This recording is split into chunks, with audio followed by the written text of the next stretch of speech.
Furby is gonna help me with today's review. I just came up with that name. It looks like a Furby. You're watching the Joe Sona's song-by-song review of Tidal by Meghan Trainor.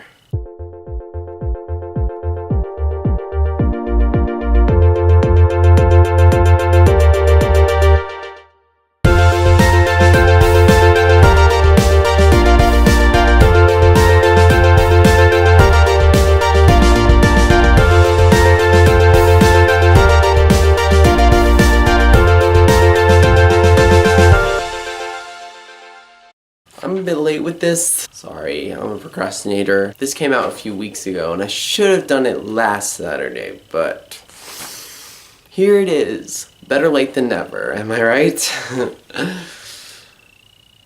Meghan Trainor was born in Massachusetts and she landed a songwriting deal in Nashville when she was in high school. It's not fair, man. And in the beginning she wrote songs for the likes of Rascal Flatts and Hunter Hayes. What am I doing with my life? So she went to some expos, won some awards, improved her songwriting until All About That Bass came out. You might have heard it before. As for her musical background, she was introduced to music by her dad, to the music that he liked. You know, how we all are introduced to music. So the first song on this album is called The Best Part. In parentheses, the interlude. I don't know if Meghan Trainor knows what an interlude is. It's in the middle of a piece. It's not at the beginning, but whatever. I forgive her. It's very short, and I like short pieces. I'm fine with them. And it's with only voice, and it has intricate vocal harmonies, which is a theme that repeats a lot in this album. It's pretty much self-explanatory, the meaning, if you listen to the song, about how the best part of being a singer is to sing the world my songs. That's kind of what she just says. Not much to it, but I guess I like listening to it. Second is Whether You Love It, Whether You Hate It, All About That Bass. It was a huge hit. It was #1 on the charts, and unless you've been living in a hole for the past half year, you've probably heard it. And lots of people have formed various opinions about it. And I used to like it before it was played so much, but now it's kind of getting old. The song itself isn't that bad. You know, the music is pretty catchy, pretty memorable. But the lyrics, you could be having a million different arguments in the comments section about the meaning. Me personally, it has good intentions, but it goes too far with it.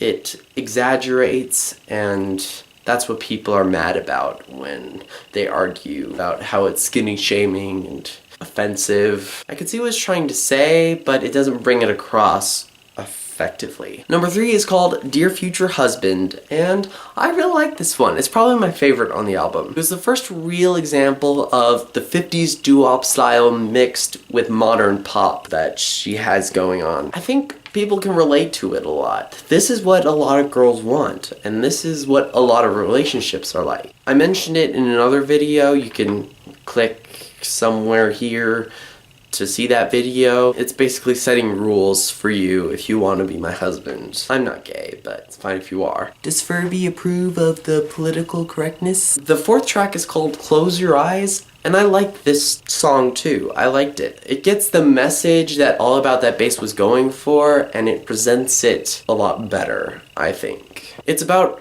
closing your eyes and only judging people based off their personality and the type of person they are, rather than what they look like. It's kind of a mellow, calmer song, and kind of has a gospel choir-ish vibe, I thought. The fifth one is called 3 a.m., and this is my favorite one that wasn't on the Tidal EP previously released. The last 3 songs, 2 through 4, were already released on the Tidal EP, and this is my favorite one on the actual album. It's catchy, and I like her voice in this one. Starts out with nice piano chords, and I'm a sucker for awesome piano parts. It's about depression after a breakup. It's not the best of meanings, but it's still a pretty good song overall. The 6th song is called Like I'm Gonna Lose You, feat. John Legend. There's a pretty simple guitar riff and drum part featured in this track, and I like John Legend's voice. He's kind of a better singer than Meghan Trainor. I'm not gonna apologize, this is my opinion. It's about she/he is going to love you like they would break up tomorrow. Meh. Not too special or memorable, not that much to be said about this one. Seventh one is called Bang Dem Sticks, and I did not like this track. Meghan Trainor is a pretty good singer most of the time, but not a good rapper at all. I did not like the tracks where she rapped. I hate the chorus. Yeah, I'm gonna say hate. And I'm not very fond of the title either. I do not like when in titles they misspell the words. It's kind of a personal preference and pet peeve, but I don't like that. It's about her falling in love with her drummer. No. This video is very colorful. Number 8 is called The Walk of Shame. One word.